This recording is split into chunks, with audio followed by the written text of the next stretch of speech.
kerajaan pahlawan berundang seorang pandai besi menemukan biji besi murni ketika menyangkul tanah untuk membangun candi hiang di kerajaan Pekan Tua.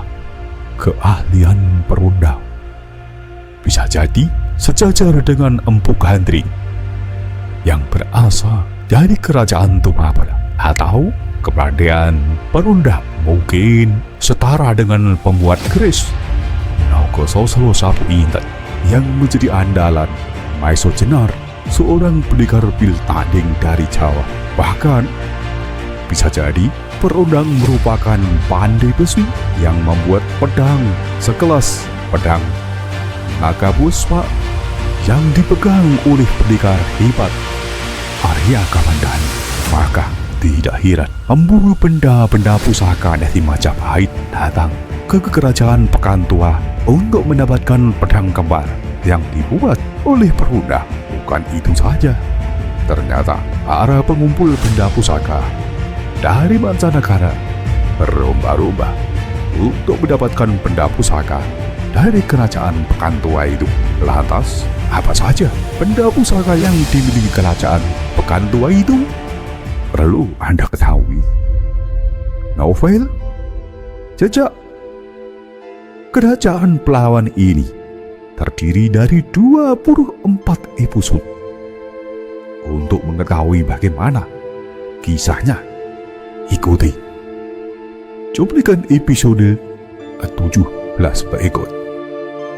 Dendi dan Ananta berdiri tegak berdampingan menghadap Farouk.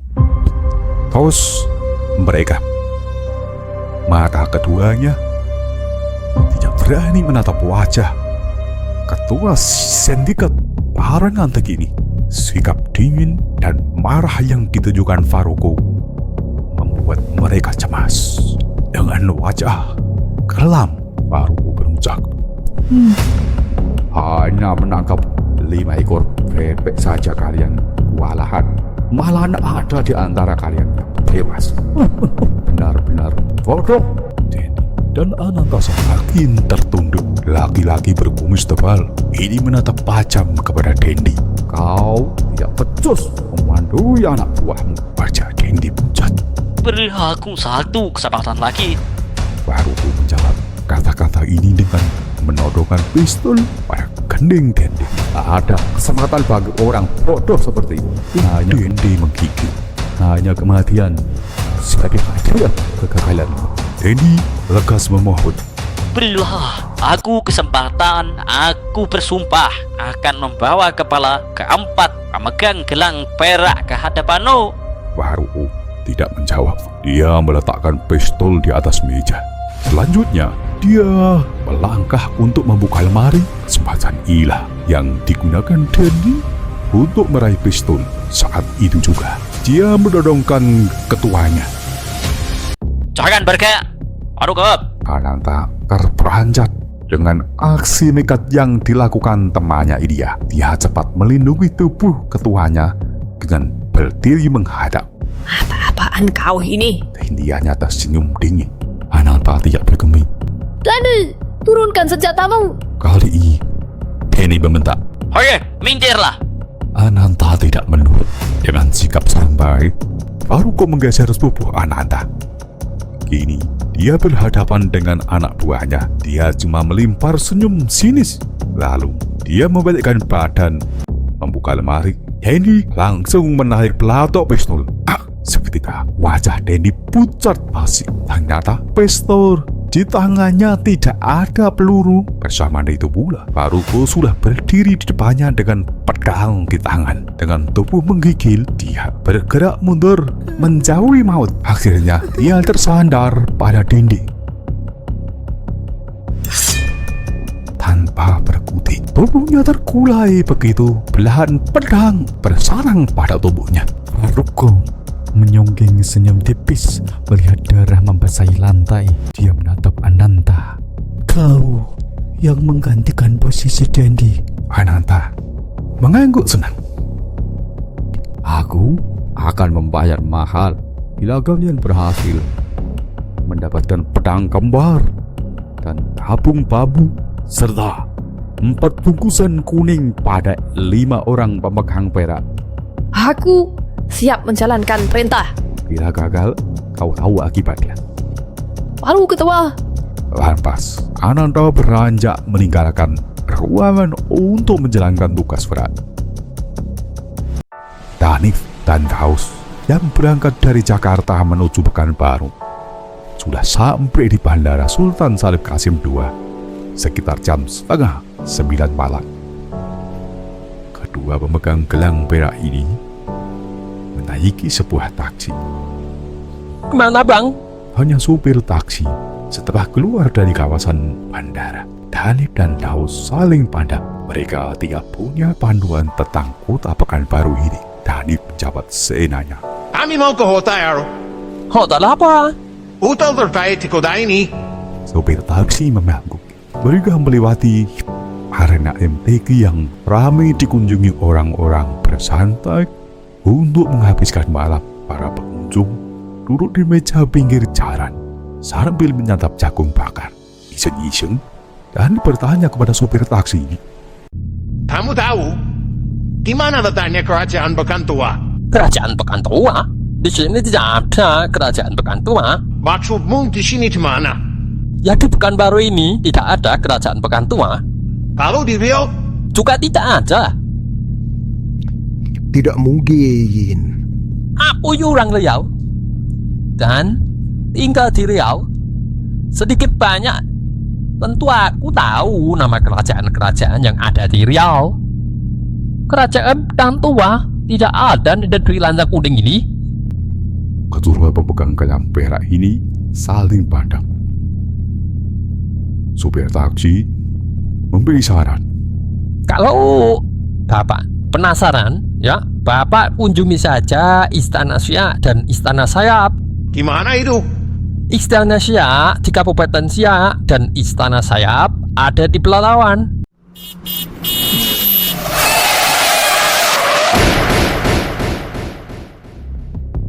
Pembicaraan terputus begitu sebuah mobil mendadak berhenti di depan mereka. Sementara ada 2 mobil mepet di belakangnya. Berasal situasi gawat, Daus terucap kepada supir taksi. Tolong kau catat nomor rekeningmu. Maksudnya? Aku akan mengganti taksimu ini. Daus mengambil secari kertas dan pena. Catat nomor rekening bankmu.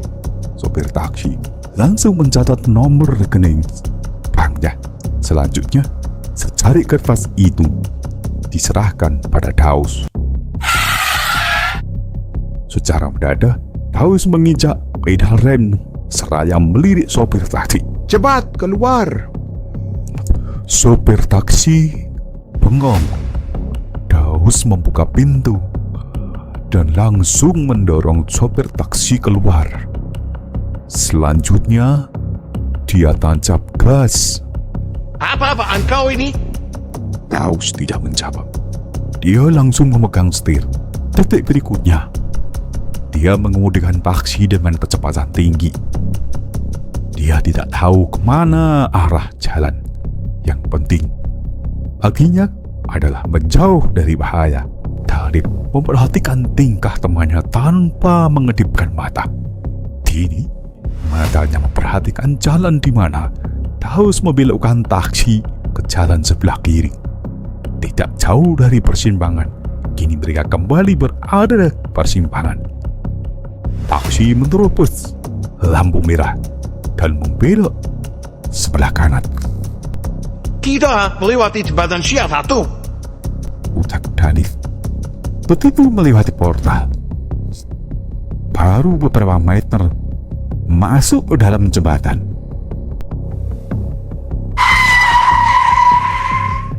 Daus langsung menginjak rem untuk berhenti. Di depan dan di belakang mereka, buah mobil sudah menghadang. Kita terkepung. Seru Danif. Tak masalah. Dia memberi perintah. Kau tembak lampu-lampu itu.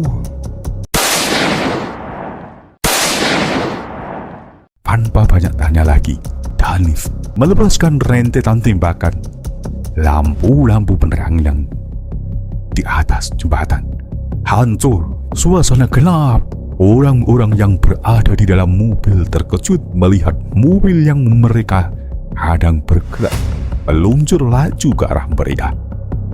Dengan terburu-buru, mereka lekas keluar mobil sambil melepaskan tembakan.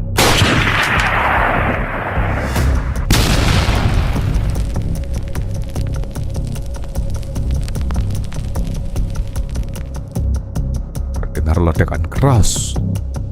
Paksi menghantam dua mobil yang menghadang bersama dihitu pula.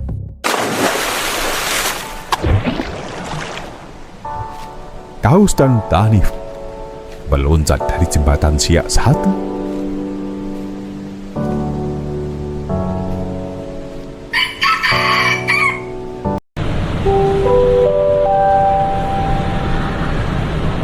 Perhatian, panggilan terakhir penumpang pesawat Garuda Indonesia dengan nomor penerbangan Di tempat terpisah, Marvin memegang dua tiket menuju Batam.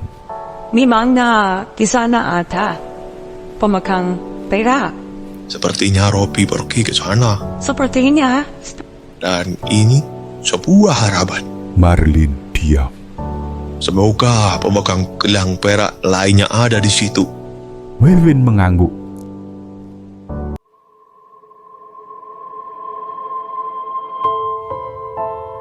Tiga jam kemudian mereka sudah berada di atas pesawat. Patri yang duduk di samping jendela melepas pandang dengan menghela napas panjang. Sampai saat ini mereka terus diburu dan akan tetap diburu. Tina, Rina, Robi, dan mungkin dua pemegang gelang perak lainnya mengalami nasib yang sama. Sama-sama diburu para pemburu barang antik. Marlin mengajukan pertanyaan yang tidak ada hubungannya dengan pusaka kerajaan. peta provinsi di Indonesia ini namanya hampir sama. Contohnya Riau dan Kepulauan Riau. Sebetulnya Patri malas menjelaskan karena konsentrasi pikirannya berfokus pada pusaka kerajaan. Tetapi mau tidak mau, dia menerangkannya juga. Dulunya, Kepulauan Riau masuk dalam Provinsi Riau. Dulunya lagi, Riau masuk ke dalam Provinsi Sumatera Tengah. Dulunya lagi, Sumatera Tengah masuk dalam Provinsi Sumatera. Haha, ngunya lagi? Patri melepaskan senyum. Akhirnya kepada Marlin, dia menjelaskan. Pada waktu memproklamasikan kemerdekaan pada tahun 1945, Indonesia memiliki 8 provinsi, yaitu Sumatera, Kalimantan, Jawa Barat, Jawa Tengah, Jawa Timur, Sulawesi, Maluku, dan Sunda Kecil. Dalam perkembangannya, pada tahun 1958, Sumatera dibagi menjadi 3 provinsi, yaitu Riau, Sumatera Barat, dan Jambi. Dalam perkembangannya pula, pada tahun 2002, Riau dimekarkan menjadi 2 provinsi, yaitu Provinsi Riau dan Provinsi Kepulauan Riau. Marlin mengangguk-angguk, menerima penjelasan dari Patri. Penjelasan yang diterimanya menambah pengetahuannya tentang sejarah Indonesia. Patri menarik napas panjang, suaranya memejamkan mata. Kini, pikirannya terpusat pada benda pusaka. Dia sudah merasakan betapa beratnya menemukan tugas yang diminta oleh leluhurnya. Tugas mempertahankan, mengumpulkan, dan menyerahkan pusaka kerajaan Pelalawan. Memang mempertaruhkan semua daya upaya dan nyawa. Akhirnya dia mengetuk. Heran, dari manalah para pemburu itu tahu tentang harta pusaka kerajaan Pelalawan itu? Apanya yang heran? Apanya yang aneh? Tanya Marlin dengan melirik laki-laki di sampingnya. Ya, heran saja. dari mana para pemburu itu mengetahui pusaka kerajaan Pelalawan. Merlin melepaskan tawa kecil. Tidak perlu heran, tidak perlu juga merasa aneh. Patri langsung menatap gadis di sampingnya. Merlin menyunggingkan senyum. Ini nih yang membedakan orang Indonesia dengan orang luar. Di Indonesia hanya segelintir saja yang mau dan mau peduli dengan sejarah negerinya, termasuk budayanya. Setelah budayanya diambil orang, baru berteriak sampai ke atas langit. Itu budaya kami. Budaya kami jangan diambil. Budaya adalah jati diri kami. Memangnya mereka kemana selama ini? Patri terdiam saja. Kenyataannya memang begitu. Jangan biasakan menyalahkan orang lain. Tetapi koreksi kesalahan kita sendiri. Ini terjadi berkali-kali. Bila tidak diatasi, orang Indonesia itu tidak punya budaya lagi loh. Padahal budaya erat kaitannya dengan sejarah. Alangkah bangganya budaya yang dimiliki didaftarkan UNESCO PPP, organisasi yang mengurus pendidikan, ilmu pengetahuan, dan kebudayaan. Dijelaskan Merlin lagi. Banyak manfaat jika budaya didaftarkan di UNESCO, yang antaranya bangga dengan budaya Indonesia, meningkatkan citra Indonesia di mata internasional. Yang lebih utama, budaya milik kita tidak bisa dicuri orang. Patri terdiam. Kali ini, nada suara Merlin datar. Hanya segelintir orang Indonesia saja yang mencintai budaya, bukan kecil saja yang menyayangi kerajaan. Patri menatap Merlin. Boleh diuji, jangankan orang Indonesia, orang Riau saja bisa dihitung dengan jari. Mengetahui secara Candi Muara Takus. Patri tidak membantah. Kamu tahu? Merlin tersenyum. Candi Muara Takus merupakan candi tertua di Indonesia. Candi yang berada di Kecamatan 13 Kota Kampar, Kabupaten Kampar, Provinsi Riau, ditemukan oleh Hornet di Krut pada tahun 1860 Masehi dalam kawasan Candi Muara Takus yang dibangun pada abad ke-7 itu. Terdapat pula bangunan Candi Tua, Candi Bungsu, Mahligai, Stupa, dan Malangkat. Merlin menambahkan, bangunan candi dibangun dengan batu kata, pasir, dan patung sungai. Untuk batu bata dibuat di desa Pongkai yang tidak rapat jauh dari kawasan candi. Menurut ceritanya, untuk memindahkan batu kata, semua orang berjejel mulai dari tempat pembuatan batu bata sampai ke tempat bangunan candi. Batu bata dipindahkan dari tangan ke tangan. Jadi, Candi Muara Takus dibangun secara gotong royong. Merlin menambahkan lagi. Nama Muara Takus diambil dari sebuah anak sungai bernama Takus, sedangkan muara adalah tempat anak sungai mengakhiri alirannya. Sementara Takus berasal dari bahasa Cina. Ta berarti besar, ku berarti tua, su berarti candi. Dengan kata lain, Muara Takus adalah candi tua besar yang terdapat di muara sungai.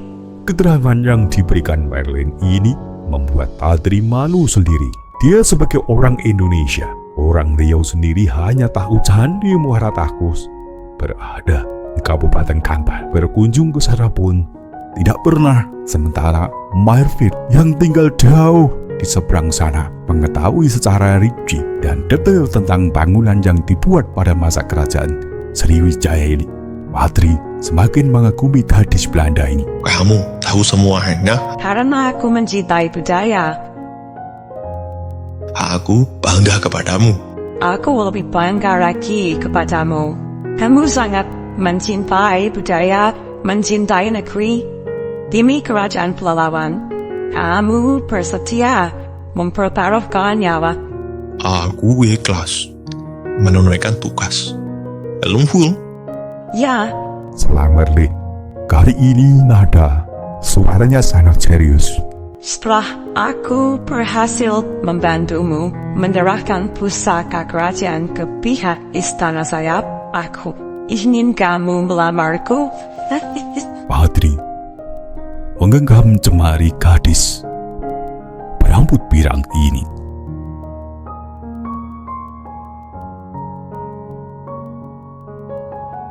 Tanpa terasa, mereka sampai di bandara Hang Nadim Batak. Patri dan Marlin menginap di hotel yang berada di bilangan Nagoya. Setiap harinya, mereka mengunjungi keramaian. Harapan mereka tentunya dapat bertemu dengan pemegang gelang perak lainnya.